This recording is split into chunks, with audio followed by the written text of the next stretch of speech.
Welcome. Thank you for joining us for First Person Conversations with Holocaust Survivors. My name is Bill Benson.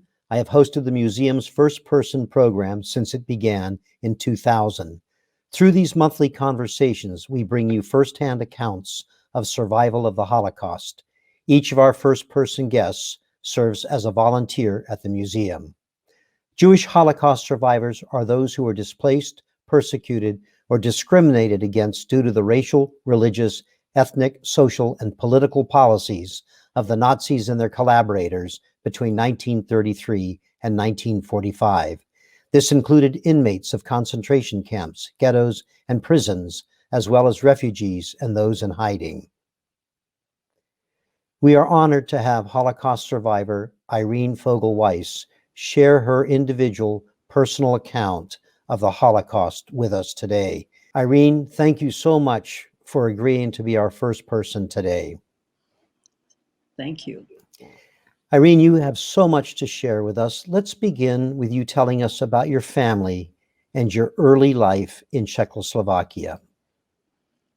Yes, so I come from a family of 6 children, ages about 7 to 17, a very busy family in a small village, a farming village, where the children were free to roam around and explore.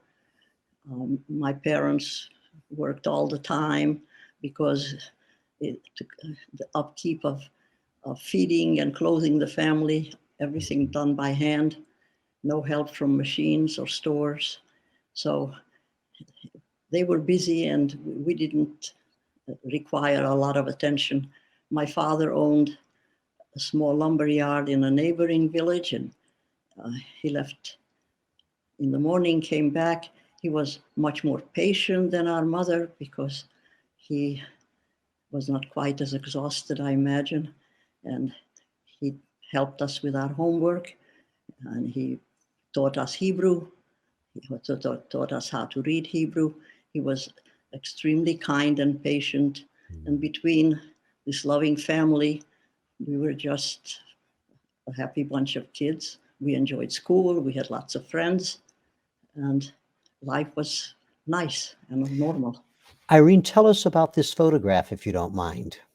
Yes, so this is the only one I have of my family, except the one that was taken in Auschwitz. So my mother here is 30 years old. I am the baby. This is 1930. She has 3 children. The little girl is Serena, who was about 4. She survived. The little boy is Moshe. He's about 2.5, 3. He did not survive. After this, my mother, from 1930 on, she has 3 more children who did not survive. Yeah. Irene, as you said, you were in a small farming community. How large was the Jewish population in your community? The Jewish population consisted of 10 families, lots of children, and mostly they were small merchants and craftsmen, tailors, shoemaker, small stores, rather poor. Yeah. It was not a wealthy Jewish community by any means. And You, we lived quietly. You've shared with me in the past that there really was no anti-Semitism at that time, from what you understand. Can you say a little bit more about that? Yes, there was no anti-Semitism. My father and his father grew up in the same place, the same house, and people knew him as a boy and then as a man. He was a very kind, patient person. He sold things for them from the lumber yard. They came to the house and talked about their orders, and it was just very pleasant. Mm-hmm. My mother would talk to the neighbors across the fence and do some, exchanging of produce. We had no feeling of anti-Semitism. Of course, it was understood that we went to the synagogue and they went to their church, and it was accepted. Before we move on to the events of World War II and the Holocaust, I think we have one more family photo. Tell us about this one, if you don't mind, Irene. Yes, so I am the one in the circle there. Mhm. Next to me, my little sister Edith. She did not survive. Behind me is my sister Serena. She survived. The other young lady is a neighbor, a friend, and the little boy there in the middle is her brother. So basically, the is my family, Serena, me, and Edith. And the little boy in the middle there also did not survive, but the young lady did. Thank you, Irene. In early 1939, everything changed for you and your family when your community was occupied by Hungary, an ally of Nazi Germany, which immediately changed your lives. What happened once you were under Hungarian rule? Yes, it did change immediately, although our neighbors and people in the town remained pretty much the same. But in the surrounding villages and the cities, the governments changed. The There were fascists in charge of the government. They were imitating what the Germans did with exclusion of Jews in, in professions, in business, and also the hate speech on radio and in the newspapers.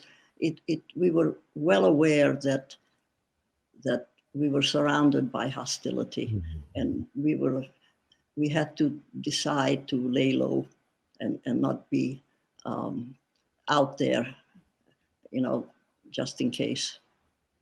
You told me that your father lost his job. Will you say a little bit about that?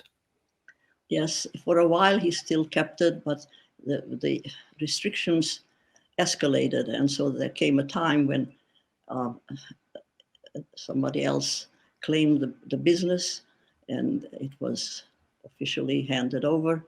And my father no longer went to his business; he was at home, and because it affected our income for the family, and also, uh, the anxiety about this is a very big blow to confiscate your property and not knowing what the future has for us.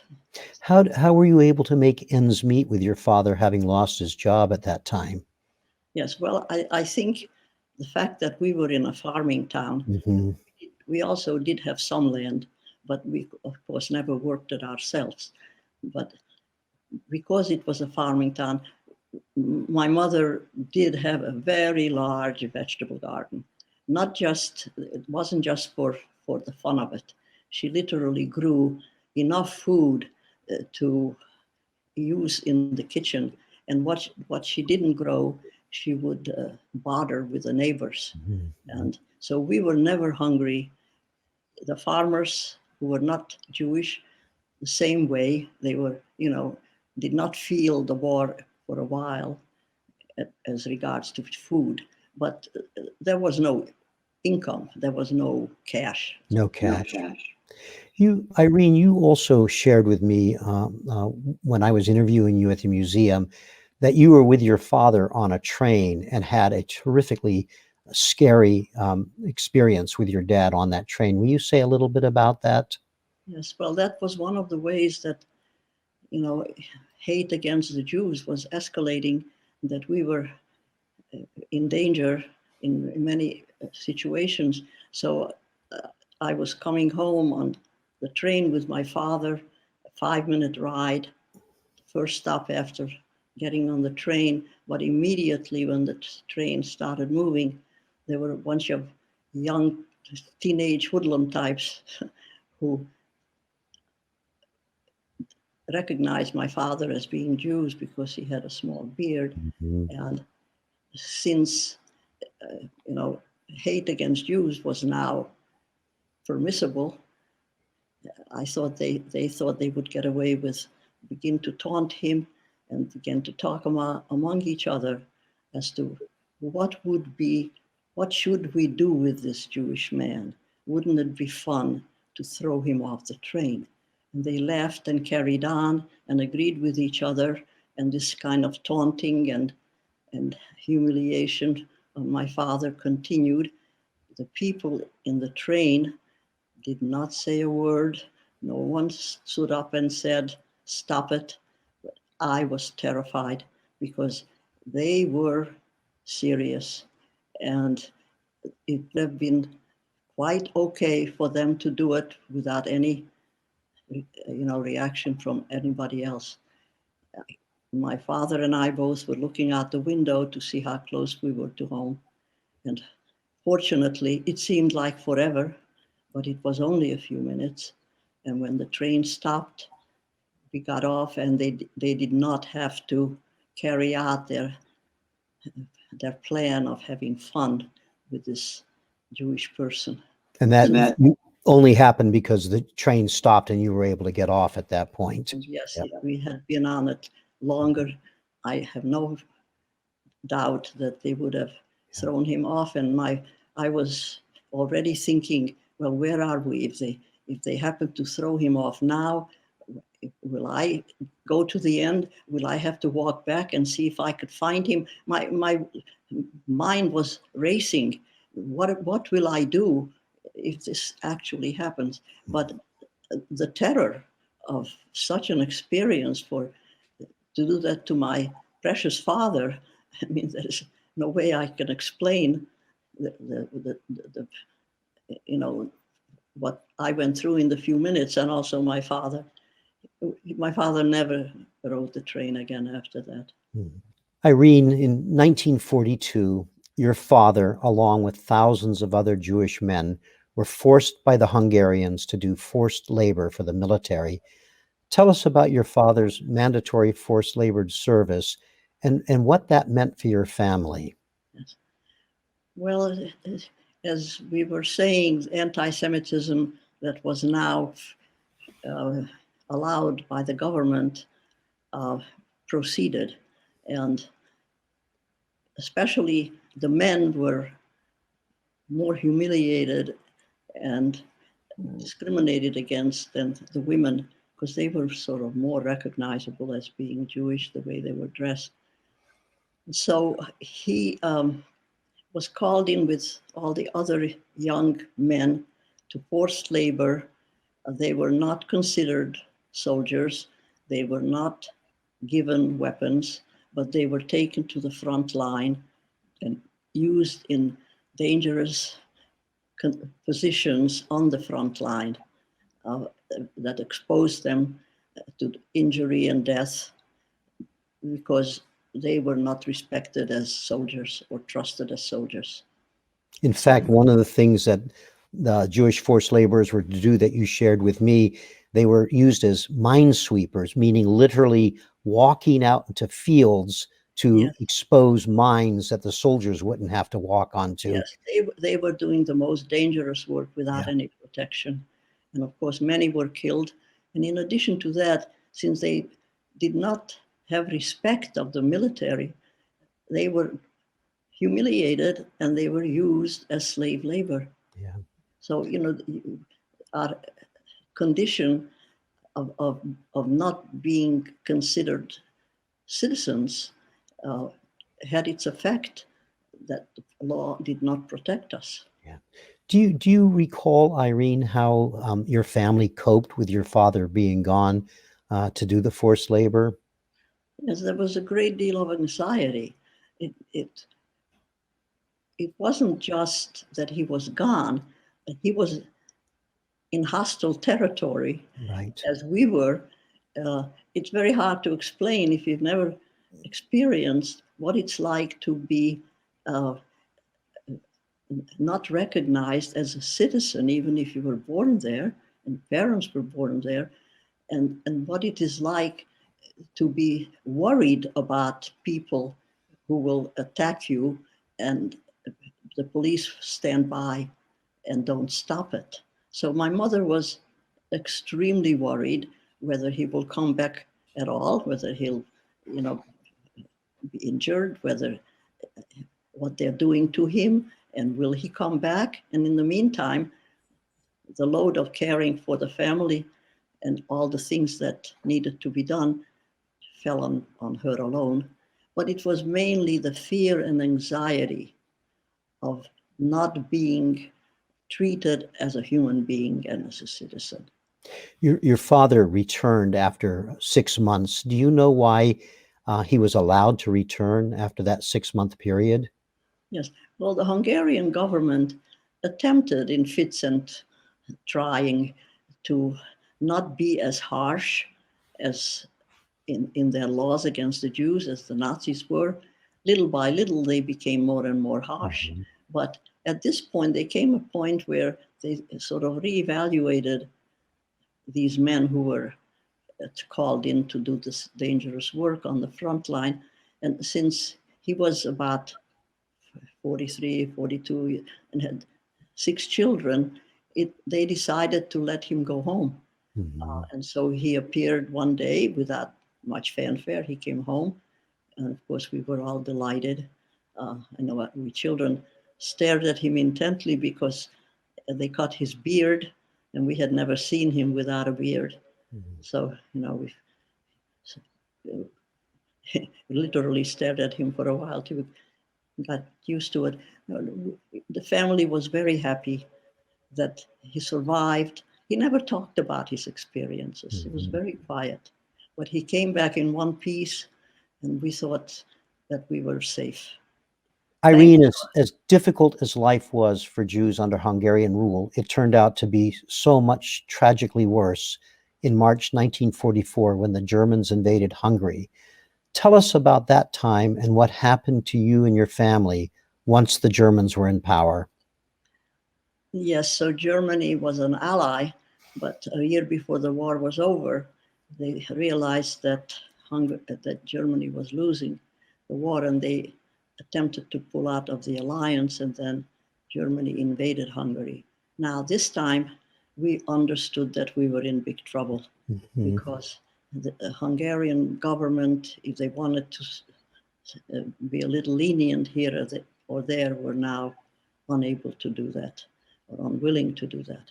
But the Nazi Germany had a plan for Hungary the Jews of Hungary, as it did for every country in Europe that they occupied. And they were ready. We did not understand what their plan was, but they were ready. And within 2 weeks of their occupation, we were notified to leave our home and with one suitcase each and report to a gathering place. And they put all the Jews in our town and neighboring towns into a ghetto that was also readied. In other words, they were very well uh, prepared uh, for this bureaucratic thing. And so suddenly we were out of our home. The entire family abandoned our home. We had some livestock. We had whatever accumulation of years.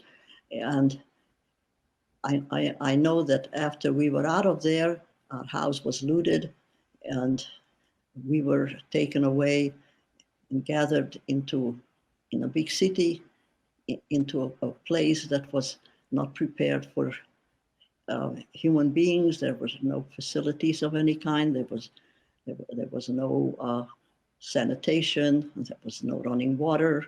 There was no kitchen. There was no hospital. And we had people in there, needs of everything: old people, sick people, babies.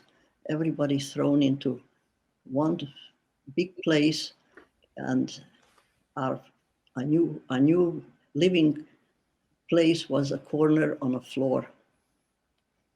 So the Germans, as I say, had a prepared plan.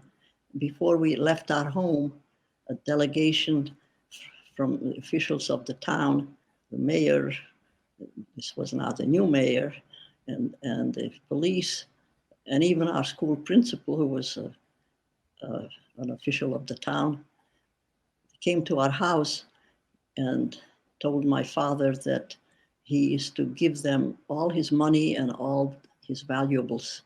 And they were harsh about it. They were not saying please.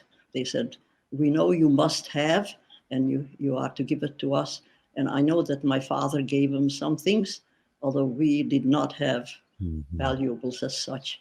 But they demanded whatever we did have.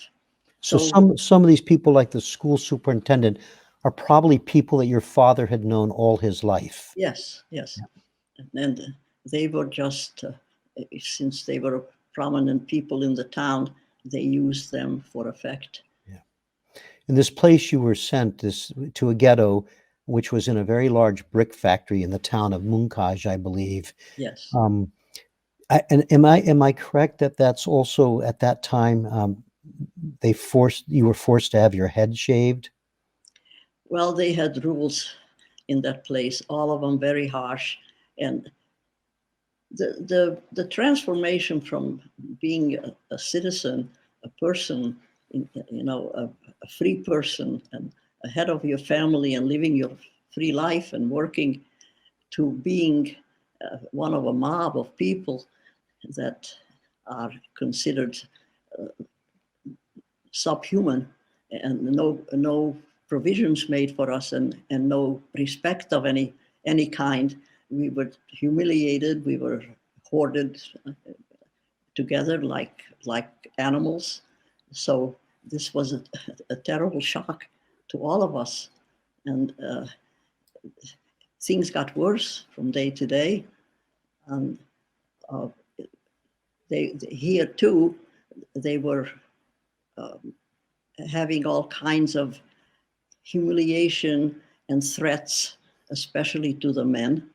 And yes, the women, there were announcements constantly. There was an announcement about girls under 16 to report to have their hair cut.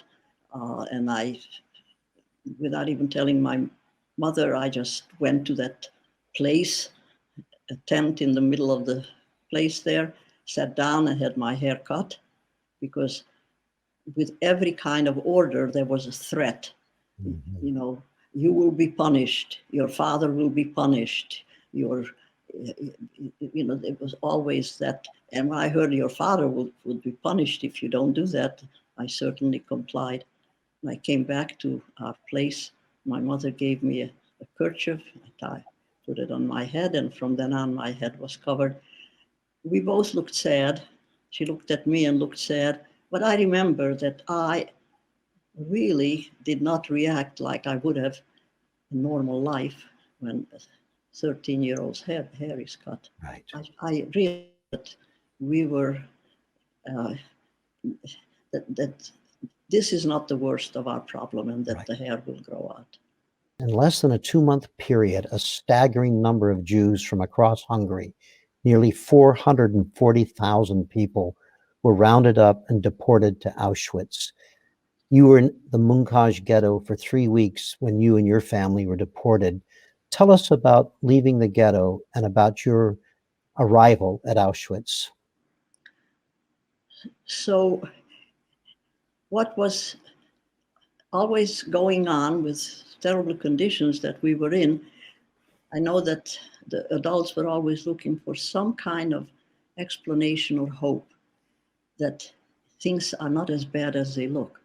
And so, since we were still in our country and not far from our home, their idea was, the talk was, that this is temporary and we will be sent home soon. This cannot be sustained. We did not imagine that the people in charge of us had plans made, and they knew exactly what comes next. This was a gathering place for the next transport. And so each time we were horrified what is happening to us. But being put in the trains that arrived there alongside the brick factory, announcements were made that get your things and hurry, line up and go, get in the train. There was a great deal, the orders were always harsh, urgent, and threatening. And so everybody was constantly on the double, doing whatever they asked us to do. And hurry, hurry, get in the train. And so we're literally marching, and alongside of us are soldiers and pushing the line fast. And so we managed, first of all, we wanted to be sure we all get into the same cattle car. And so we're holding on, the children, to each other. And we're lucky we got into the same cattle car. But the idea that they're taking us elsewhere, again, is a terrifying feeling for my parents. I look back at what they must have felt, how we were being herded from this place to the next place. At this particular point, there was no rational explanation in our minds that there's something good about this. They were terrified. Mm-hmm. So you, of course, had no idea of the destination where you were going on that train. Yes. And it took you to Auschwitz. Tell us about your arrival at Auschwitz, Irene. So yes, we were locked in, bolted from the outside, people sitting on the floor, and everybody wondering, what is our fate? And as the train speeded along, my father looked out and told the people that the train was turned towards Poland and that was our destination.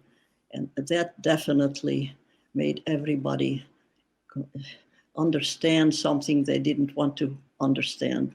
We heard about persecution of the Jews by Nazis in Poland. What we heard was that entire villages were marched out to the forest, and a firing squad would wait for them, and they would be literally mowed down, and that there would be synagogues filled with people, and that synagogues would be put on fire and everyone would be murdered. The reason we heard that is occasionally a young person would escape. There was one young woman who ended up in our village for a short time, and she told these things about what was going on, how the Jews in Poland were being murdered. And we all thought that this person was exaggerating and it could not possibly be so bad. But now that the train was heading towards Poland, the people reminded what they had heard and began to realize that this is a possibility. So I remember being great sadness, but total silence. No one spoke again in this moving train after that. It was absolute terror. And so eventually the train stopped and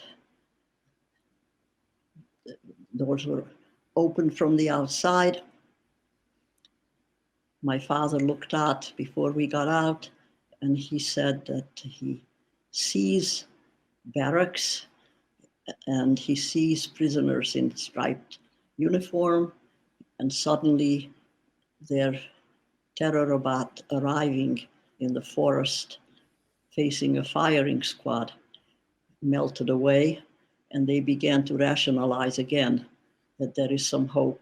That I remember adults saying that, well, if we have to work, if this is a labor camp, that's possible.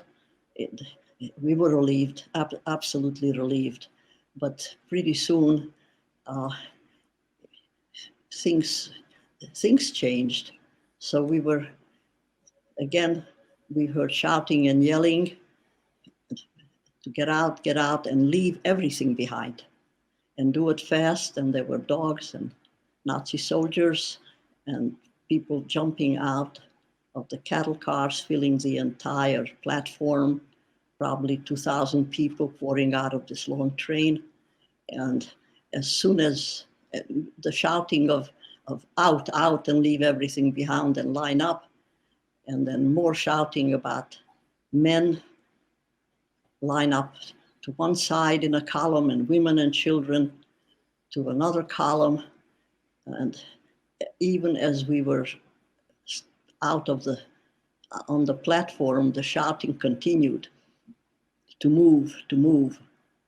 And Irene, I want to draw our audience attention to this particular photograph. The museum has a remarkable and deeply disturbing collection of photographs called the Auschwitz Album.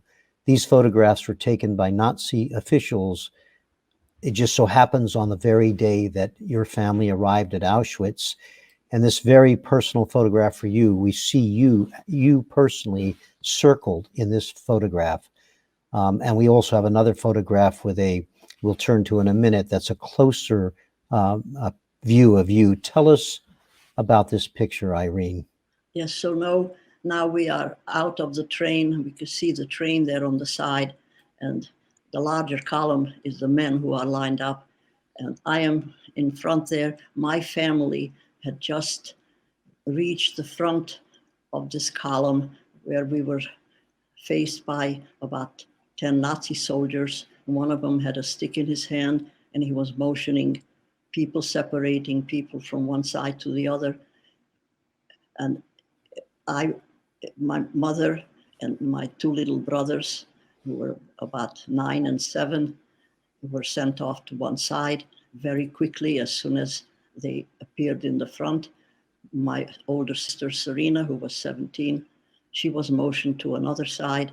And I was standing there with Edith, my younger sister, about 11, holding her hand. And very quickly, the stick came down between us, and she was motioned towards where our mother went. And I was motioned towards towards where my older sister went, Serena. But when my sister was so abruptly separated from me, and she disappeared in a very fast moving crowd, because the separation was crowds were sent to ones. If any woman was holding, any mother was holding children, and maybe some grandmothers too, any people like that, he did not even stop to examine who was in the group. If there was such a group with children, the entire group was motioned. And so that while I was standing there for a second, horrified that my little sister was taken from me, large groups of people were going in that direction. And she joined this fast moving crowd. And I understood right away that she will not catch up with our mother. And I was just so frightened. What will happen to this little girl? And of course, as we were being separated, again, we had this feeling, and we had this assumption that this is being separated as though this is a work camp. Women and children will not work, they're separated. Men are separated, they will work, and young adults will work. But all of a sudden, if you take a young child alone and move her with the crowd without asking names or questions who you are, something is wrong here. They're not keeping track of the promise that we had thought we saw here. So I was absolutely terrified. I knew she was not going to catch up to our mother. So that's Irene, of course, here we see a close-up of you from that picture that we were just looking at with the train and the large crowd. We have another photograph that's from that same collection, that same day, that is also intensely personal for you and incredibly painful. If you don't mind saying a little bit about this photograph for us. Well, this is an incredible picture. And yes, the Nazis were taking photographs of this particular train and perhaps other trains, the arrival of the people. So these are my two little brothers, Ruvain and Gershon. Ruvain is about 9 and Gershon about 7. And with them is my mother, the profile there within the circle. She's sitting there with them. And the other people are women and children who came off this particular train. They're sitting here in a wooded area, resting, looking like resting. But what is happening here is that they are very near one of the gas chambers. And because of the huge influx of thousands of Hungarian Jews, the trains coming day and night, there was a backup in the gas chambers of the killing. 4 gas chambers could not keep up with the killing day and night. And so they are made to sit and wait for their turn when they are able to continue to the gas chamber. Obviously, they too have no idea. People look very calm. Originally, they were told that they're going to go have a shower. And people are always trying to look for something that is bearable or at least familiar. And so these people are sitting there, all old people or people with women and children, and still have the same idea that it's a work camp and this group will not be working. As I look at this photograph, Irene, and I look at your 2 brothers looking into the camera, thinking that somebody is just taking a photograph of them. So now you and your sister Serena have been selected for forced labor, for slave labor. You're together. You would actually remarkably run into 2 of your aunts, Aunt Rose and Aunt Peary, who had gone there ahead of you, and you were able to connect with them. Tell us the forced labor, the slave labor you were forced to do. You were sent to work in a part of Auschwitz that became known as Canada. Tell us what you had to do there with Serena and your aunts. Yes, so my 2 aunts who were in their 20s, they arrived in Auschwitz the day before, and we just accidentally ran into them. They saved my life and my sister's life. I have no doubt about that, because I was terrified and I needed someone to cling to. We were first tattooed and selected about 1,000 women. We were tattooed on our arms and sent off to work in an area which became a storage area where the trucks brought the belongings of the people who came, from the train. And later on, we realized the belongings that came out of the gas chamber also was brought to this selection, to this area of storage. And we were assigned to bring all these things first into the barracks out of the weather and continue day and night shifts to sort out these belongings in a way that was consistent with what it was, like shoes with shoes, and pots and pans and blankets and baby carriages and books and everything people brought from all the many places that they thought would be useful. All of this had to be sorted in categories and prepared to be shipped to Germany for the use of the German population. And what we see here in this particular photograph, Irene, right, is a mountain, a literal mountain of shoes. You couldn't even pretend to try to know how many pairs of shoes have been taken and put into this pile for you to sort. You, unfortunately, we don't have the time for you to tell us about the 8 months that you spent at Auschwitz, but you remained there under horrific circumstances for that period, 8 months. In January 1945, as Soviet troops were advancing, the Nazis evacuated Auschwitz. Tell us about the evacuation, about what happened to you and your sisters and aunt at that time. Where did you go?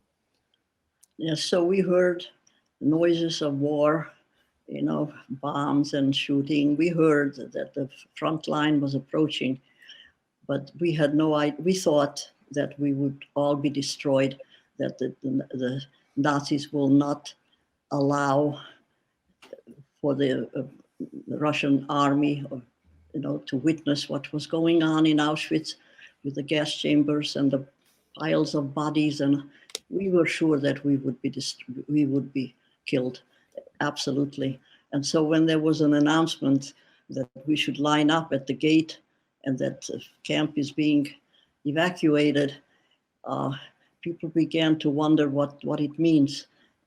First, some people thought they should hide and stay because the war seems to be coming closer and it'll be over. But our little group decided that the gate is open, let's get out. Anybody who stays behind will be killed, the whole thing will be burned down. And so we lined up and exited in the winter of January 1945 out into the cold weather, and the huge column filled the highways and the sideways, and we were escorted by soldiers. Day and night, they pushed us on. People were exhausted. People were not ready for such exhaustion and exertion. We didn't have clothes and shoes properly.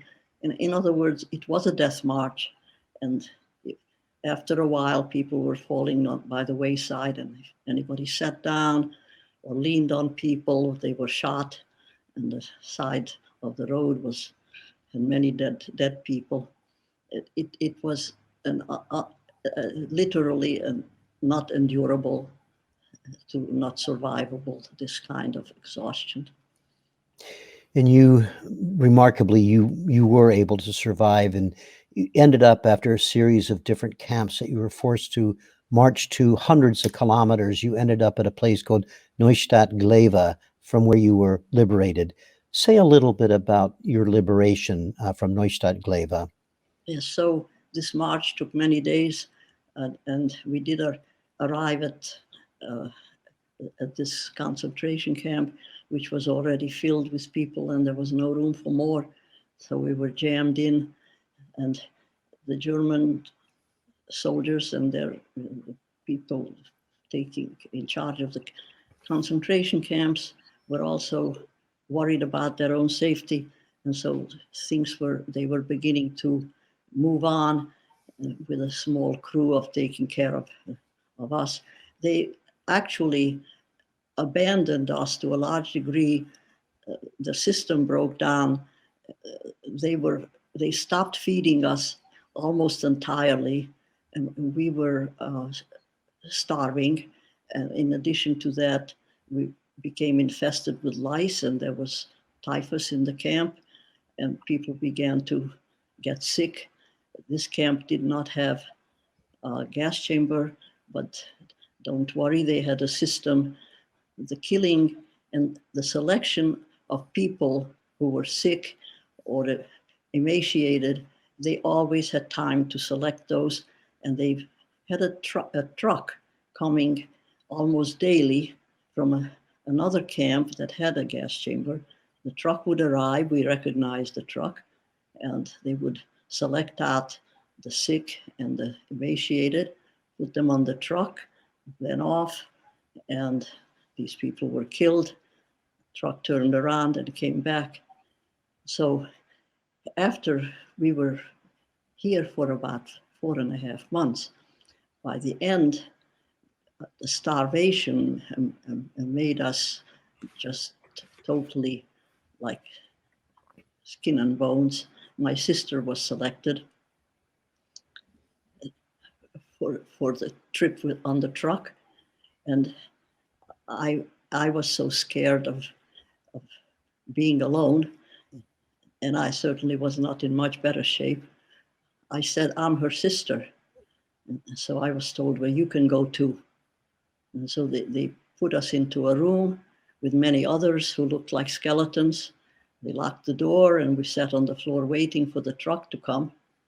And after a full day, the truck didn't seem to arrive, and somebody must have opened the door from the outside. And somebody pushed the door and decided it was open, and we walked back to where we came from, into the barrack. And when we entered the room, the people there started to chant almost that the children came back, the children came back. it seems that they were mourning us, and they called us the children, which was a big surprise. We were never called children, because being called children meant that we were going to be killed. The children did not survive. The children were killed in these camps, but apparently they knew they looked like children, and so they they were so happy to see us, and we were really rather surprised that anybody noticed that we were even missing. And Irene, after that, of course, the Nazi guards had all run off, and you were left there and unsure, if they were going to come back, and ended up leaving the camp, walking out, because there was nobody to stop you at that point as best you could. And that was your liberation. After the war, did you go back to your home? And if you did, who lived there, and what did your neighbors say or do? We wanted to know who survived, and we talked to other survivors and looked at lists posted on walls about names of people who were searching and names of people who were announcing that they were alive. Eventually, after many months, about 6 months after, when we realized the few people who were alive, and we gathered together in Czechoslovakia, I went back home with one of my young uncles, my mother's brother, went to my hometown and entered my house, and there was a family living there. It was a woman and children. She went over to one side when I entered. We didn't greet each other. She just pulled to the side. She seemed to know who I was, and I didn't know. We didn't know each other. I went through the house from room to room. There was nothing that was ours left in the house. I went around sort of a circle, came back out into the kitchen, and left the house, and went down into the garden. There was an orchard in the back, and I realized how long we were gone, because the fruit trees were full of fruit, ripe, ready to be picked, and I suddenly couldn't bear it any longer. No one in our house, nothing about what was in the house was ours, but here was the fruit that survived, waiting for us to pick it, and there was no one to pick it. And I began to cry. And the first time that I was able to cry. In Auschwitz, I never cried, and people around me never cried.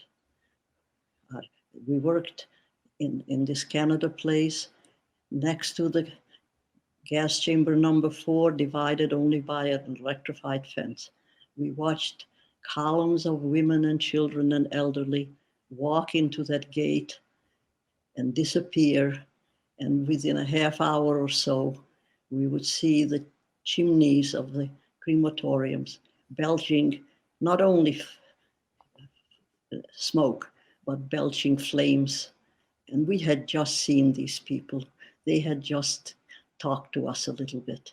We just saw these little children in their mother's arms, and the flames were so high into the sky, and the flames were so strong, they made a noise like a wind.